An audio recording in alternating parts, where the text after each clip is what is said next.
Hoy en la entrevista contaremos con la grata compañía del pastor Eduardo Verano, quien administra la congregación de la Iglesia Pentecostal Unida de Colombia, con sede en Las Delicias, en Bogotá, Cundinamarca. Este ministro del Evangelio fue bautizado el 9 de agosto de 1975 en Cajamarca, Tolima, por el pastor Hernando Baos, y el 10 de julio de 1980 fue enviado a Pauna, Boyacá, siendo esta su primera obra por administrar. En sus 40 años de ministerio ha administrado las siguientes congregaciones: Pauna, Guateque, Caquesa, Pacho y Chía en Cundinamarca. Luego en Bogotá, la capital colombiana, administró Simón Bolívar, Juan Rey, Lucero Alto, Fontibón, La Camelia y actualmente Las Delicias. En el Distrito 2 de la IPUC, al cual pertenece, ha sido supervisor, presbítero secretario, director del Instituto Bíblico, presidente y secretario del Tribunal Eclesiástico, secretario de Evangelismo, secretario y líder auxiliar de los jóvenes. El pastor Eduardo Verano está casado con la hermana Flor Chiquiza desde hace 37 años y fruto de este matrimonio nacieron Norbey, Ferney y Miller Verano Chiquiza. Hermano Eduardo Verano, el Señor Jesús le bendiga. Amén, amén, hermana Yarleni, Dios la bendiga, gusto saludarla. ¿Cómo se siente? ¿Cómo ha estado en esta temporada en casa, trabajando desde casa, realizando todo lo que debe hacer un pastor desde la casa? Bueno, siempre, bien en el sentido de que Dios ha prometido ser nuestro protector y ayudador y claro, pues en cuanto al trabajo siempre hay veces preocupaciones al no poder estar con toda la iglesia, los cultos, pues como lo llevamos, pero bueno, pero como siempre se ha dicho, he escuchado mucho ese término, ha tocado siempre reinventar cosas, aprender cosas, pues para no quedarnos ahí. Claro que sí. Vamos a empezar entonces desde el principio. Le voy a preguntar, ¿quién es Eduardo Verano? Bueno, no, Eduardo Verano es una persona que digo yo en el sentido humano, pues como decimos, siempre humanos, en la parte humana siempre humanos, porque no podemos salirnos de ahí.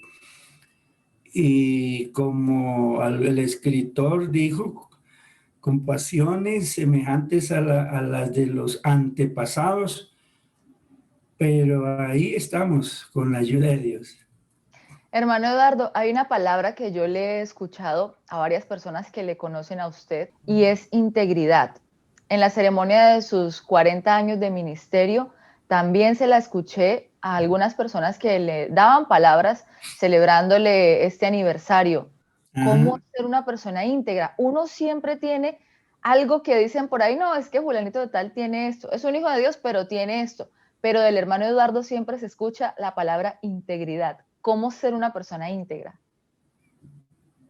Bueno, creo que la integridad, como bien lo dice la palabra, íntegro es todo, ¿no? Íntegro es el sentido de todo el pan completo.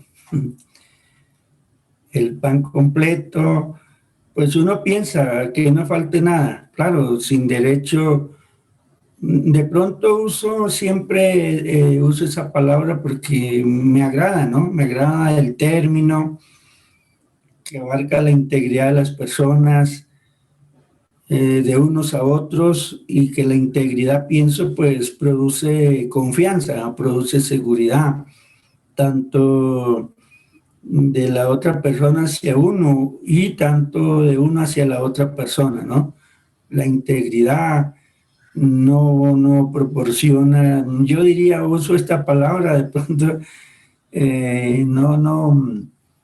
no provoca la traición, diríamos, ¿sí? Sino que se puede confiar en esa persona. Bueno, ¿qué se necesita para uno ser íntegro? ¿Qué se necesita para uno ser íntegro? Bueno, pienso, yo lucho y oro, ¿no? Porque uno llegó al Señor uno llegó al camino de Dios pues sin ningunos intereses, ninguna aspiración, es decir, ni siquiera saber que existía una organización, una estructura organizacional, ni mucho menos. O sea, uno llegó como con, bueno, uso este término como con esa ingenuidad cristiana, sí, de que mi Dios me llamó para salvación y ya, nada, de que tocaba hacer algo, que tocaba trabajar, que tocaba dirigir. Incluso pues cuando por primera vez me llamaron que ir unos coros, yo dije, pues no, yo no creo, yo no he sido llamado a eso, somos llamados a la salvación, a esa convicción. Entonces yo creo que la integridad nos lleva a eso de uno, ese temor, esa devoción, esa dedicación, y bueno, y siempre con el tino de no fallarle a Dios, que eso es con lo que empezó uno. Entonces pienso que para uno cada día estar en la integridad, pues es como ese cuidado que se debe tener de la relación, ¿no? De la relación entre Dios y el ser. Yo diría, ¿no? Creo que es muy importante la integridad cuando uno como ser piensa en el ser supremo, en el ser divino, en el ser que patrón, diríamos así, señor de nuestra vida. Entonces, cuando uno siempre está pensando más en agradarlo a él, porque no dejará de ver muchas veces las inclinaciones cargadas, agrado al que me evangelizó, agrado al otro, agrado a aquel. Pero entonces yo creo que la integridad es un buen principio cuando uno siempre está alerta de que tenemos que agradarle es al que nos llamó, al que nos tomó, al que nos convocó a esta salvación. Para resumir, entonces podríamos decir que uno es íntegro cuando pone a Dios en primer lugar siempre. Eso es correcto, sí, claro, porque pues, eso es lo que los términos bíblicos, ¿no? San Pablo escribe a los romanos, les dice llamados a ser de. No llama, el llamamiento de Dios no es hacer de la organización, de la persona, del otro, no.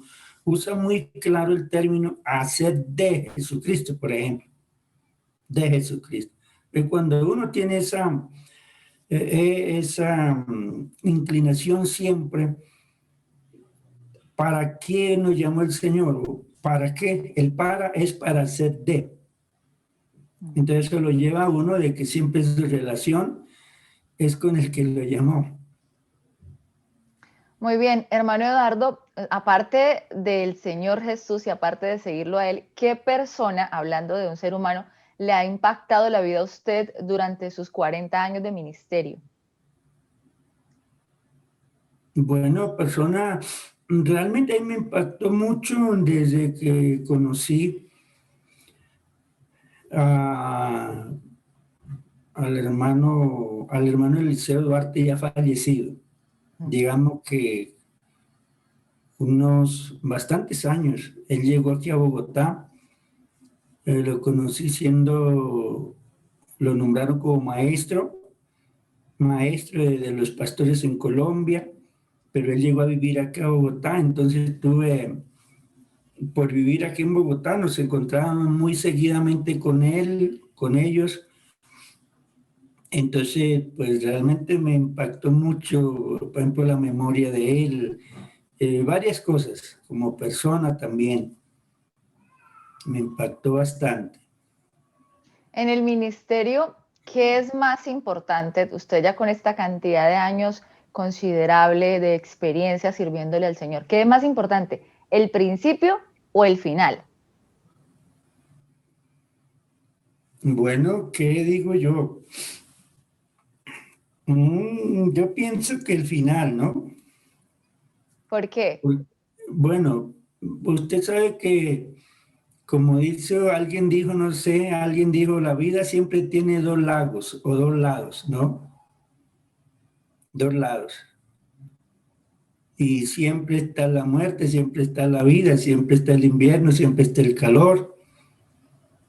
Bueno, siempre están esos dos lados de la vida. Entonces, pienso que el camino, por ejemplo, el camino, yo diría que tiene tres partes importantes de considerarlas. Uno, el comienzo. Dos, el recorrido. Y tres, el final. Entonces uno, claro, hoy en día se ha dado cuenta que muchos se han quedado en el recorrido. Sí, se han quedado en el recorrido del camino.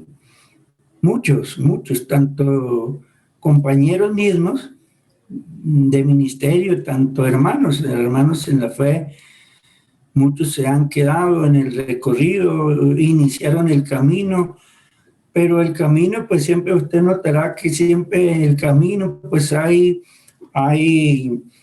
trechos que son fácil, todo es plano, planicie, donde usted puede acelerar, le pueden poner el acelerador a fondo, pero hay otros trechos que tocan más lento, hay otros trechos que toca tener la doble, si no, no sube. Entonces todo eso es como el recorrido del camino y lamentablemente David dijo un ejemplo, dijo, Señor, no me cortes en la mitad del camino o en la mitad de mis días, un ejemplo. Entonces un ejemplo bien importante. Entonces yo creo que el final, bueno, cuando se llega y arrastrando de rodillas, herido, bueno, en fin, como sea, pero como que hay esa satisfacción de llegar. Pero siempre que se está en el recorrido, no hemos llegado. Hay que Entonces, permanecer. entonces yo pienso que es mejor, claro, es mejor el fin del negocio, ¿no? El fin del negocio que el comienzo. Y si lo aplicamos bíblicamente igual, el Señor también dijo eso, ¿no? El Señor dijo eso, el que persevere hasta el fin, es decir, el que haga todo el recorrido, este será salvo. Muy bien, hablando de ese recorrido en la vida del cristiano, usted como pastor, ¿cómo se afronta eso del desvío de una oveja? ¿Del qué? El desvío de una oveja, cuando una oveja se extravía, usted como pastor, ¿cómo afronta esta situación? Bueno, eso es, si se habla en cuanto al sentimiento de que se puede sentir, pues es profundo, ¿no? Se siente yo diría que esa tristeza, esa nostalgia de que una persona caiga en las garras del adversario, ¿no? Porque para una persona desviarse, ya sea doctrinalmente, moralmente, en fin, es porque en un momento dado, pues se descuidó de la vida cristiana, le dio lugar a otras cosas y no estuvo pendiente. Entonces, para uno como pastor en sí, pues claro, es complejo. Y uno quisiera, ¿no? Como San Judas terminó en una de sus cartas diciendo de unos tener misericordia, de otros sáquelos del fuego si puede, decir como que mande la mano y uno hace todos los intentos porque se siente, debe sentir y pienso que es una particularidad del pastor, ¿no? Del que he llamado realmente, creo que la particularidad es sentir el dolor por aquel que se quedó. Pude ver un ejemplo, quizá contarle algo que vi una vez en un noticiero, ¿no? Claro que sí. Eh, en violencia, bueno, aunque todavía estamos, pero en ese entonces era más fuerte. Y pronto vi el noticiero de una invasión de un grupo hacia el ejército.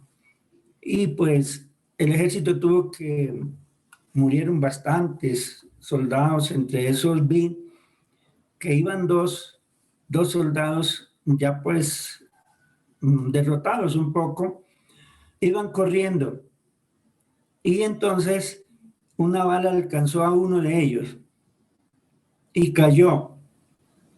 Y el otro que iba con él, me llamó mucho la atención porque ya era pastor, me llamó mucho la atención de ver cómo ese que iban, inmediato que vio que su compañero cayó, corrió, se lo echó al hombro y trató de correr, pero pues fue tan violento la incursión, las balas, que más adelante no aguantó, el soldado tuvo que descargar a su compañero y huir solo, y pienso que escapó. Entonces vi cómo este soldado hizo ese intento de ayudar, de no permitir que su compañero muriera, pero lamentablemente era duro el combate, y hay veces que en la vida cristiana y entre eso de perder una vida en el Señor, un alma, es como un combate que se libra, es como una batalla, una guerra que a veces pues uno, pero igual ya uno llega a quedar como en el momento cuando dice, bueno, hasta aquí llegamos, la salvación ya pertenece a Dios y listo, como que uno se da por rendido porque sabe que la salvación definitivamente pertenece al Señor. O sea, usted como pastor hace hasta cierto punto donde se lo permiten y en adelante ya depende de la persona. Sí, correcto, pues uno debe hacer pues yo siempre he usado mucho en los sermones y siempre le digo a los hermanos, bueno, hay que luchar hasta lo imposible, y ahí en lo imposible sí ya sabemos quién lo hace, y si no lo hace él, chao. Muy bien. Hermano Eduardo, hay un refrán que dice que la mejor manera de aprender es enseñando. ¿Qué le ha dejado a usted enseñar durante estos 40 años? Bueno, la enseñanza para mí está más el hacer, porque es el principio fundamental de nuestro Señor, ¿no? Usted ve siempre los textos que encontramos frente a la enseñanza, los encontramos primero ese verbo hacer, y Jesús hacía y enseñaba. Es una lucha, es una lucha. El Salmo 15 creo que dice mucho sobre eso, ¿no? Lo que es,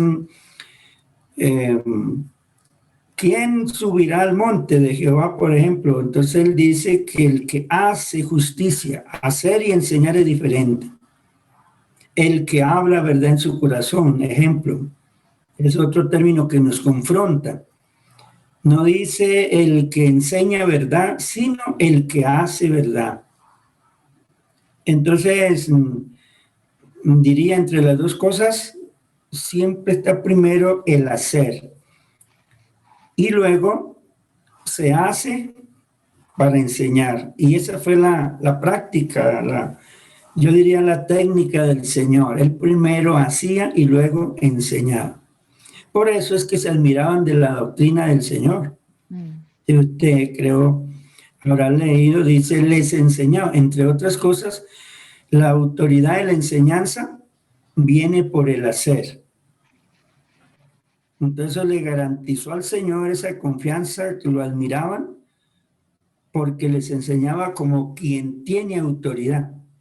Entonces la autoridad, ¿dónde estaba? En el hacer. Y desde luego la enseñanza, claro, ya es otra cosa. ¿Cómo es la vida de un pastor? ¿Es igual a la de un cristiano? Si finalmente somos hijos del Señor y tenemos que vivir para Él.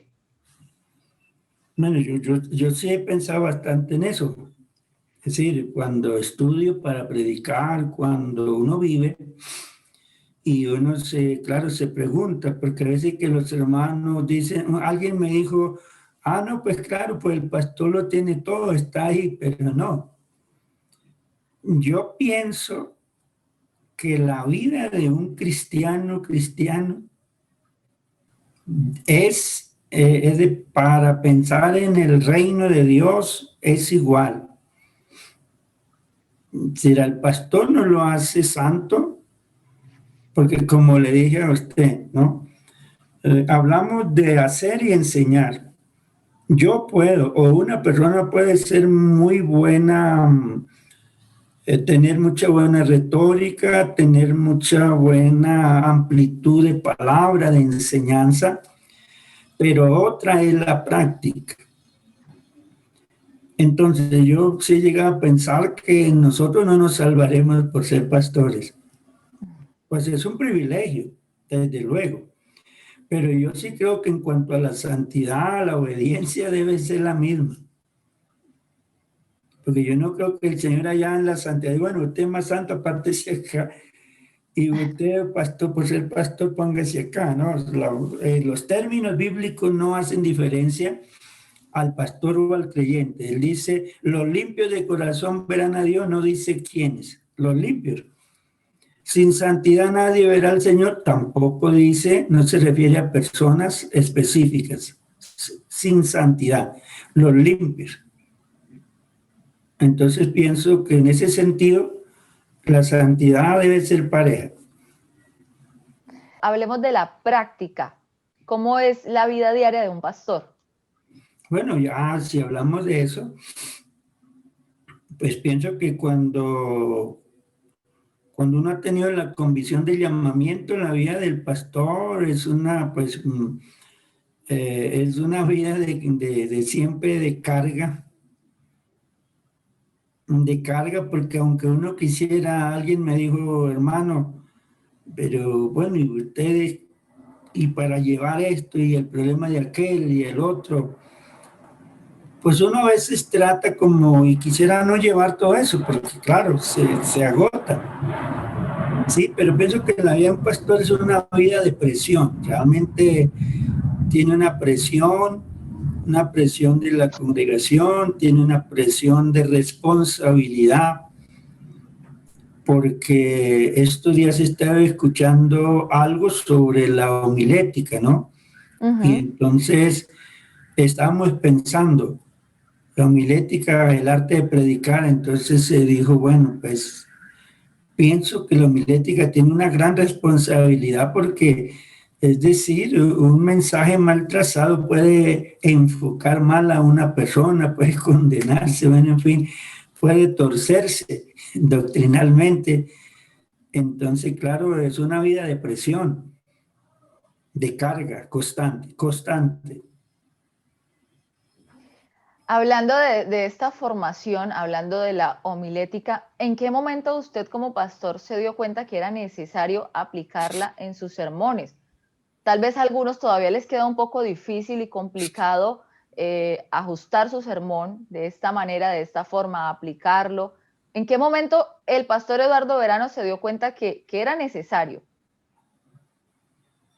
Bueno, uno sale del ministerio y pues hace 40 años no habían cursos de nada, absolutamente de nada, de nada. Es decir, yo sí puedo decir, como he escuchado siempre a mis compañeros y hermanos, o lo repetimos, ¿no? Uno salió con las uñas y aunque tenía la palabra, pero igual, ¿no? Uno ve que el etíope le preguntó, Felipe le preguntó al etíope, y bueno, ¿y entiendes lo que lees? Sí sabes lo que está leyendo, ¿no? Pero como no hay quien me lo explique. Entonces, creo que uno se enfrenta como Abraham, ¿no? Pues el Señor le dijo a Abraham, bueno, sal de tu tierra y de tu parentela a una tierra que yo te mostraré. Y él no conocía la tierra, la verdad no la conocía, no sabía. Y como ya le dije antes, ni el camino, donde habría que, estrechos difíciles. Sin embargo, él salió. Y llegó. A golpe, pero llegó. Y entonces pienso que eso es, uno se va dando cuenta como más adelante, como bien adelante. Pues uno predica. Yo recuerdo que, imagínense, uno predicaba en medio de la misma persecución, Me di cuenta una vez que hicimos una campaña en Zipaquirá, acá Zipaquirá, a la sabana.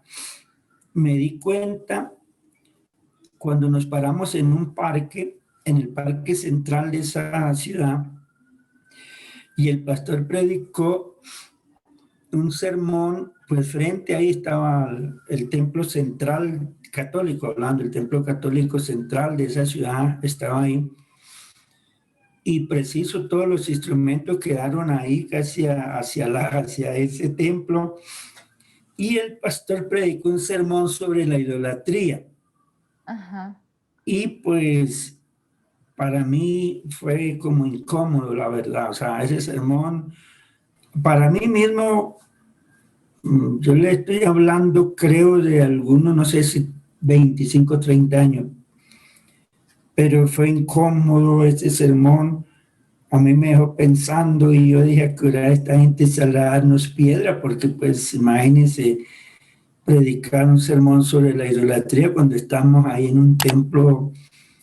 Sin embargo, yo quedé con mi inquietud y seguimos por la calle. Cuando adelante predicó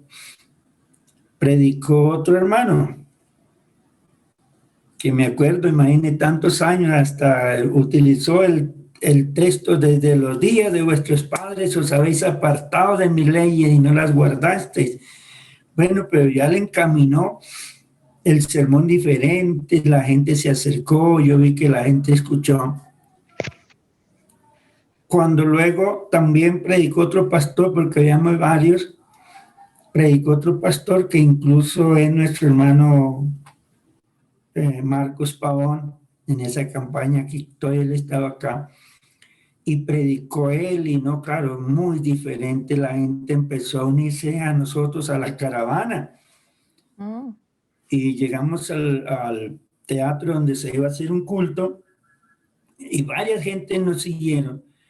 Pero de allá del parque, la verdad que amo. Entonces, pienso que después yo estuve meditando, y me puse a pensar en los sermones, y en el sermón allá en el teatro, y entonces es donde uno empieza a darse cuenta la necesidad, sí, de la homilética, del sermón, de dónde, cuándo, y qué se debe predicar. No es tanto un capricho, sino es una necesidad para poder dar una correcta aplicación a la palabra. Claro, porque tenemos que, sí, claro, para darle, está bien lo que usted ha dicho, para darle una aplicación a la palabra y en el momento, en el sitio, en la circunstancia, también, en el escenario. ¿A qué escenario me voy a dirigir? Entonces pienso que tal vez como en esos tiempos hacia acá, uno ve como la necesidad de profundizar más en la aplicación del sermón, en el estudio del sermón y en su aplicación. Muy bien, hermano Eduardo. ¿Qué le gusta más a usted como pastor en los lugares donde ha trabajado? ¿El campo, la ciudad o si tuviera la posibilidad de la playa? ¿Cuál de esos tres? Bueno, como en la playa no he predicado. Si tuviera la posibilidad. Bueno, ya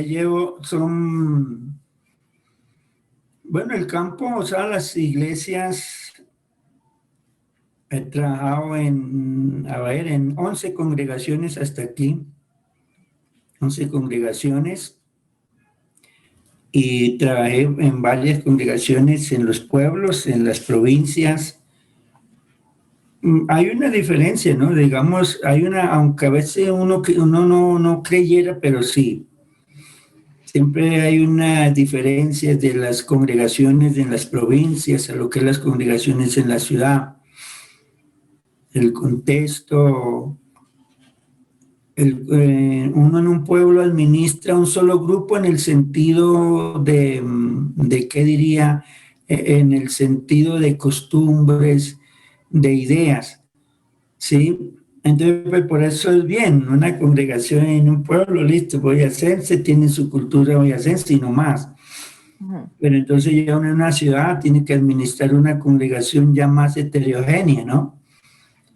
Sí, entonces ya hay más más modismos o modos, ¿no? Me refiero a modos de pensar, de hablar, porque entonces, pues claro, uno diría, no, más fácil la congregación de la provincia, porque estamos prácticamente, entonces imagínense, usted una congregación heterogénea en una ciudad, a algunos les gusta, si habláramos de música un poquito, diríamos, bueno, a algunos les gusta el vallenato, al otro puede ser el joropo, porque lo hay, vamos a Sí. lo llano, o la ranchera, y entonces uno se enoja, otros podrían enojarse porque no, pero y otro tipo de géneros de música que podría ser en una congregación, y creo que eso tiene uno que manejarlo, y si no también se le embolata.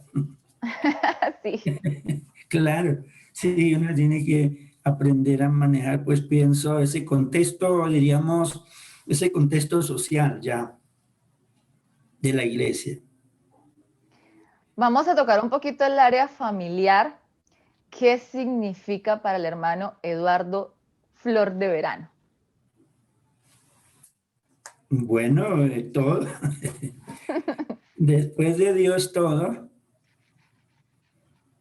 porque el Señor eso es lo que nos, un desafío que el Señor hizo cuando convocó a la gente a seguirlo, él lo dejó muy claro. Eso sí, el que ame más a papá, a mamá, a esposa, a hijos, más que a mí, no es digno de mí.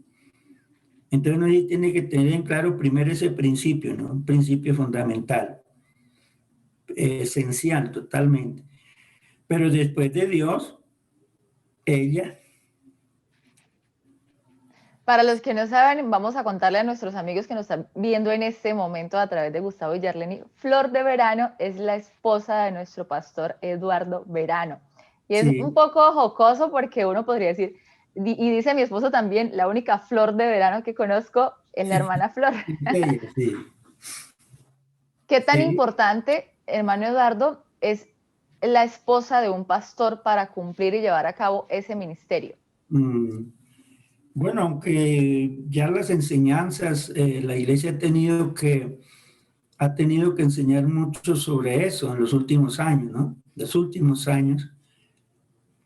Y aunque, pues no, para mí en este caso como pastor, aunque ha tocado enseñar mucho de que el llamamiento definitivamente está al varón, ¿no? Entendiendo pues de que nuestra organización pues hasta ahora pues no tiene títulos de pastora, por ejemplo, ¿no? Ujú. Pero en mi caso como pastor, realmente la esposa cumple un papel en cuanto a la parte ministerial, pues bastante, no sé cuánto porcentaje, si tal vez 50, sí, bastante, claro. Claro, porque pues uno, por ejemplo, bueno, no es anécdota, es una realidad, porque bueno, la anécdota es mayormente, hay cosas, de la anécdota son cosas reales, pero también son cosas que a veces no son, que se basan en un hecho. Ujú. Por allá, pero por ejemplo, uno ha tenido el caso de manejar, pues tuve la oportunidad de manejar también a pastores, sus esposas, y uno hace cuenta un ejemplo muy concreto, mientras que el esposo oraba una vez, su esposa pasaba por lado y lo encontraba orando y le decía, y otra vez ella está orando, y otra vez ella está pidiéndole eso. Y el hermano se vio pues finalmente, es decir, incapaz de poder controlar esa situación, de no tener el apoyo de su esposa, y se vio abocado a renunciar. Yo, no, yo mejor renuncio porque pues, Mm. entonces pues la esposa en la parte ministerial pues desde luego que cumple una función muy importante, muy fundamental. O sea, aparte de esposa, en la parte ministerial para mí es es bastante interesante. Cumple un papel muy importante. Correcto, sí. Hablemos de los hijos. Describamos a Norbey, a Ferney y a Miller. Ajá. Bueno, Ferney es el mayor, Norbey el segundo, Miller el último. Entonces, en el hogar tenemos, ¿qué digo? Ellos son, a ver, en cuanto a los muchachos, puedo decir que he tenido una, una convicción de ellos y lo que he podido hacer por ellos, pues gracias a Dios todos hoy en día he podido cumplir el trabajo de que sean profesionales. El mayor no se ha bautizado, ellos son muy respetuosos todos en cuanto a la iglesia, su trabajo, su estudio. No dejan lucharse porque ellos no han tomado como muy en serio lo que, digamos, el servicio, el trabajo al Señor. Norbey y Miller han servido también, pero no he podido o no ha podido uno ver como esa realización en cuanto a ellos, pero como personas, como sociales, como de trabajo, como sus responsabilidades, pues realmente los veo, para mí los veo bien. Hermano Eduardo, hablando específicamente de ese punto que usted lo toca, me permito hacerle esta pregunta. Ahí, entonces, el trabajo de un padre hasta cierto punto y después ya depende del hijo, ¿verdad? Pues esa es otra cosa que yo sí la creo, ¿no? O sea, hace aproximadamente entre 10 12 años que la iglesia ha tenido que trabajar mucho, donde tuvo que incluso implementar una estructura administrativa como es la parte del departamento de dos, dos departamentos nuevos, como 10, máximo 12 años le pongo, como es el departamento de familia, como es el departamento de asuntos matrimoniales. Entonces, el departamento de familia, pues, ha tenido que la iglesia implementarlo porque preciso, con el fin de ayudar a las familias pastorales, porque está enfocado más a la familia pastoral y desde luego hasta lo local, ¿no? Hasta las familias de las congregaciones. ¿En vista de qué? En vista de eso. Porque, pero entonces, ¿qué veo? A veces veo que pareciera que es como que obligación de que el hijo tenga que estar, tenga que creer. Pero para mí, la persona una vez que es mayor, la salvación tiene que resolverla. Y claro, uno como padre, pues desde luego, yo siempre he predicado y he enseñado, no creo que haya un padre, al menos que sea de un corazón perverso, que quiera lo mal para sus hijos. Mientras no, el mismo Señor dijo, qué padre siendo malo inclusive, ¿no? Qué padre siendo malo. Aún él mismo les dice, siendo malo, le dan cosas buenas a sus hijos. ¿Cuánto más el Señor no dará el Espíritu Santo a quien lo pidiere? Entonces, yo creo que en esa parte, pues uno sí tiene muy claro que el adulto, una vez que es adulto, tiene que resolver su salvación con Dios. Además es bíblico. Sí, claro. Pero que nosotros sí tenemos la responsabilidad, primero, de lo que les dije al inicio, el hacer. Es decir, que ellos vean más que enseñanza teórica, también el hacer. Que vean el hacer en uno, el testimonio, la realidad. Y de ahí para allá, pues sí, realmente es Dios quien se encarga del trabajo con ellos. Pues uno ve, no puede ser igual, como dije al inicio, la vida tiene dos lados y eso no lo podremos discutir. Hay hermanos, compañeros, pues que conozco, trato y han sido, pues yo digo, con una gracia amada a sus hijos que han podido ser servidores y lo son, pastores. Otros no tendrá, pues no todos serán pastores de todas formas, pero lo que sí creo es que uno tiene la responsabilidad, es la que nos dice la Biblia, instruirlos, enseñarlos, pero más que enseñarlos, que no tenga uno que ver como ha tenido uno que pasar. Alguna ocasión tuve un caso que me dolió mucho cuando un pastor renunció a su ministerio y lo renunció, lo dijo, lo hago en protesta, así lo dijo, lo hago en protesta a mi familia, mayormente a sus hijos, porque hay veces que nos vamos a los extremos. Él pues quería mucho que sus hijos sirvieran, ¿no? En el servicio del canto y ese afán lo llevó a que algunos de sus hijos mayores eran los que estaban en el servicio, en el piano, en el canto y acá, pero el testimonio no era bueno. Entonces la iglesia, ¿qué pasó? Pues la iglesia se fue en contra del hermano y el pastor se sintió demasiado incómodo que la iglesia le hubiera hecho reclamo y prefirió renunciar a entregar el ministerio con todo.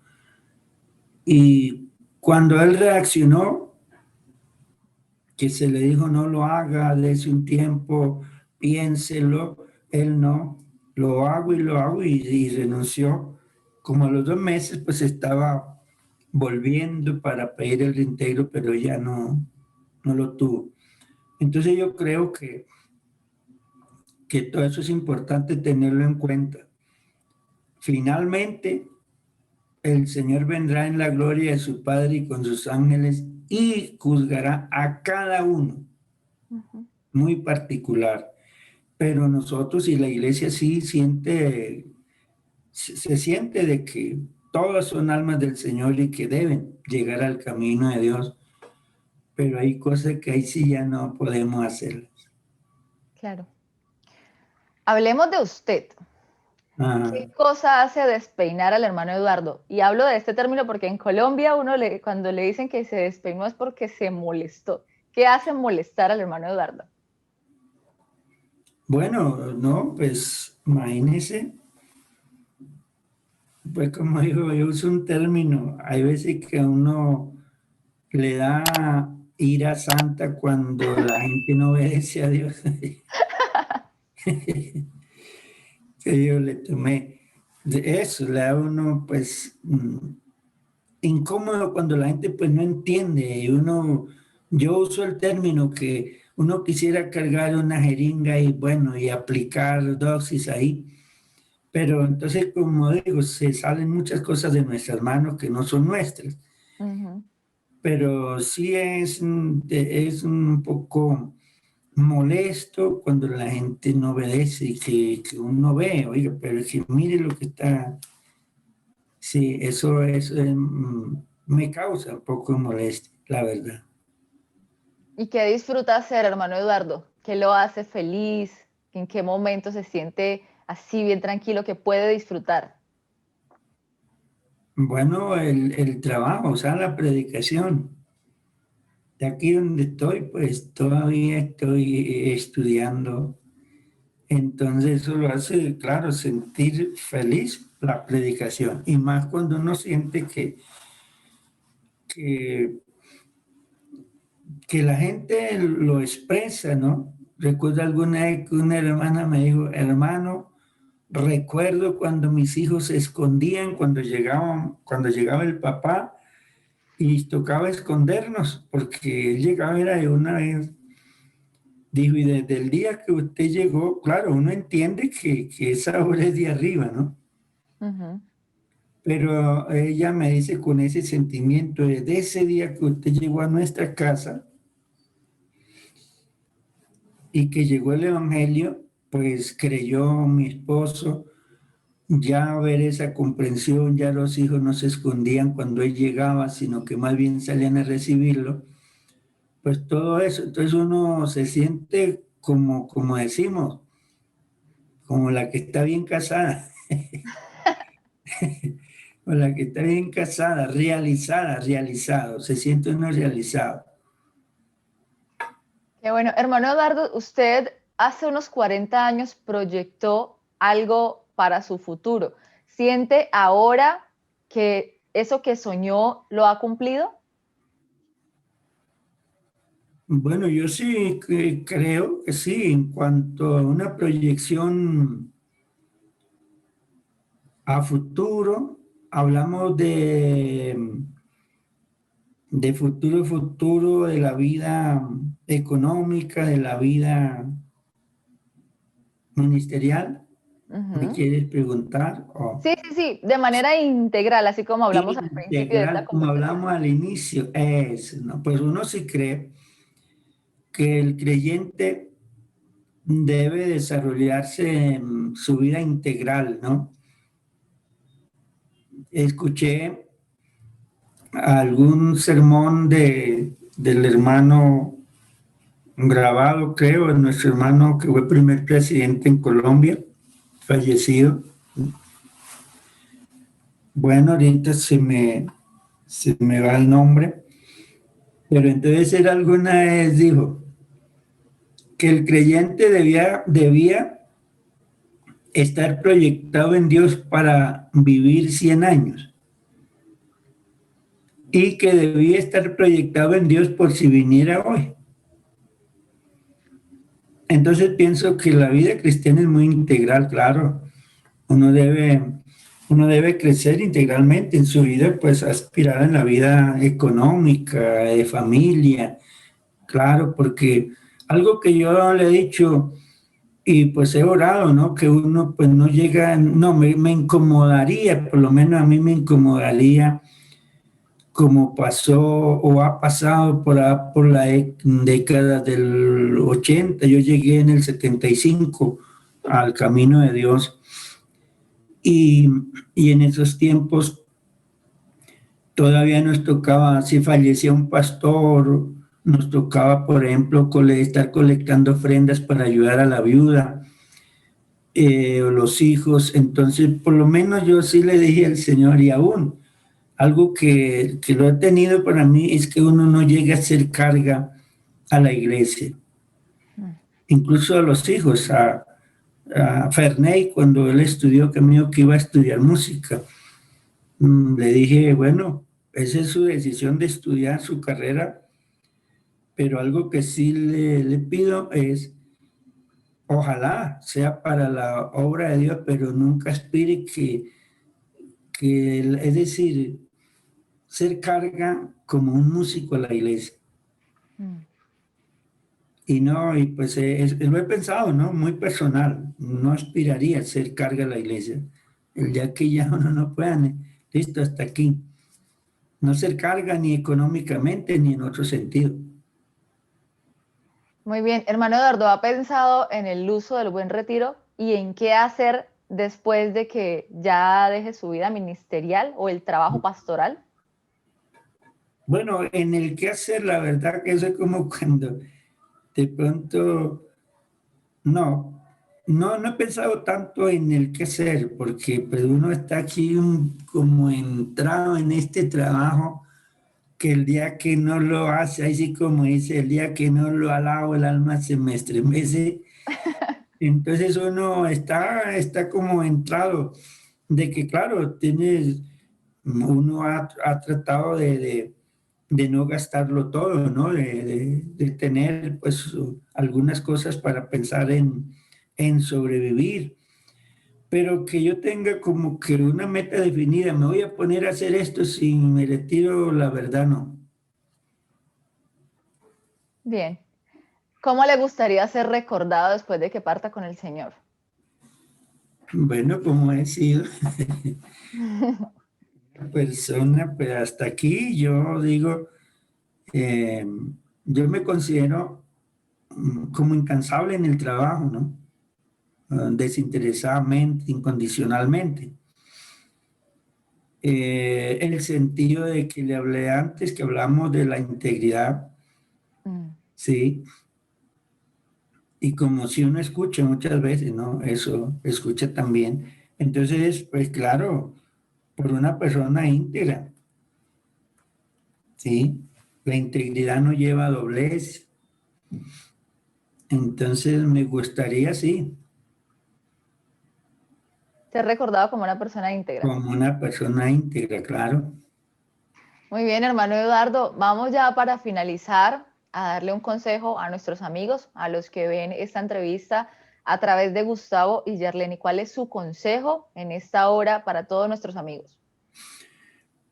Bueno, yo pienso que el consejo está en que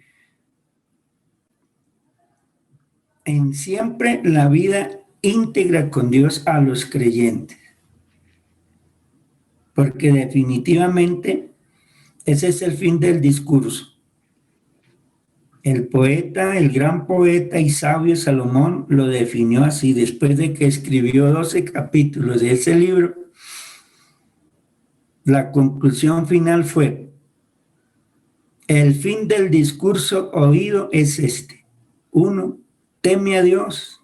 Y dos, guarda sus mandamientos, porque en esto es el todo del hombre. O sea, ahí se resume que el todo del hombre, el todo del ser humano es, en este caso sería ahí, el temor a Dios y guardar la palabra o guardar los mandamientos. O sea, yo creo que a todos los hermanos, amigos que puedan escuchar la la integridad con Dios, el guardar sus mandamientos, el temor a Dios, que entre otras cosas es el principio de la sabiduría. O sea, que el temor a Dios es el principio de la sabiduría. Una persona que es temerosa siempre procurará la integridad, no siempre que se le estén reclamando, porque una cosa es que le estén reclamando a uno, no, sino que pueda sentir y que la da, que la da.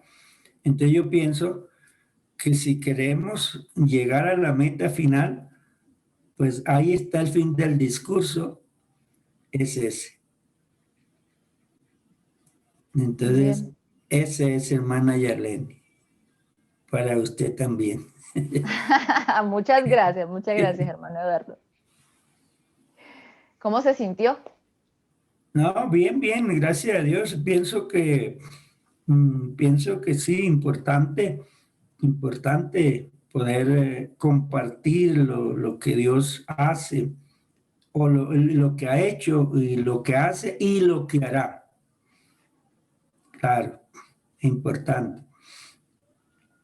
Amén. Pues a nuestro pastor, el hermano Eduardo Verano, pastor de la Iglesia Pentecostal Unida de Colombia en Las Delicias, Bogotá, le agradecemos por este espacio, le agradecemos por compartir con nosotros sus experiencias y sus puntos de vista respecto de los temas que tocamos aquí en la entrevista. Bueno, hermana Yarlene, igual manera, ¿no? Igual manera también desearle a usted muchos éxitos en bueno, yo le digo en este trabajo que está haciendo de entrevistar a algunos pastores. De mi parte, también desearle muchos éxitos, mucho crecimiento, de poderla también ver como no la pastora, porque